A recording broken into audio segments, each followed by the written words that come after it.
Donald says thumbs down.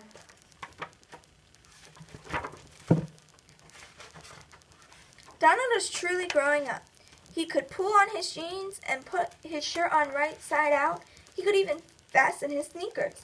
He could eat his dinner without getting any peas on the floor. He could throw and catch a ball and count to 10 without stopping. He was lots bigger than his baby sister and much smarter than his dog. But there were times when Donald was tired, unhappy or tired, and then his left thumb popped into his mouth. After a while, his thumb would become all wrinkly and crinkly, and the flavor would be gone, like old gum that was chewed too long. Then he would try his right thumb, but somehow that thumb was not the same. At nursery school one day, when he was sure no one could see him hiding in the tunnel, Nina found him with his thumb in his mouth and laughed. Another time, when a ball hit his thumb, he popped it into his mouth, George said, "I used to suck my thumb."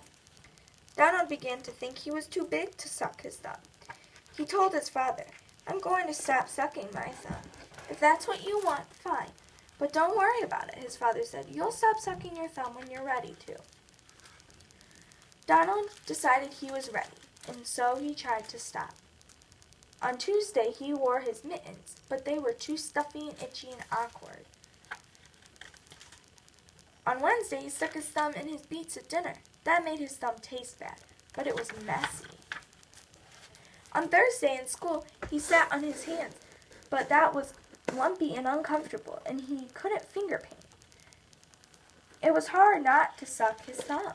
On Friday, Donald fell in the playground. He wasn't really hurt, but sucking his thumb helped him feel better until Billy pointed at him.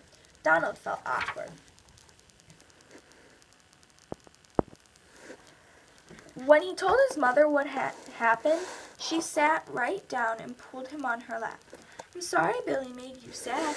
Whenever you feel upset, you just come straight to me or Dad, okay?" Donald nodded. Then his mother said, "Let's play a little game. How about Simon Says?" Donald jumped to the floor and said, "No, let's play Donald Says." "All right," his mother laughed. He announced, "Donald Says, let's bake cookies." So they did. After that, he ran to his mother each time he was really unhappy. She always stopped whatever she was doing as soon as she could, and they snuggled a while. Then she would play Donald Says sometimes. They all took a walk through the park, or played with finger puppets, or painted the toy chest his father had built, or puzzled a jigsaw, or read a book together, while Donald turned the pages whatever Donald said.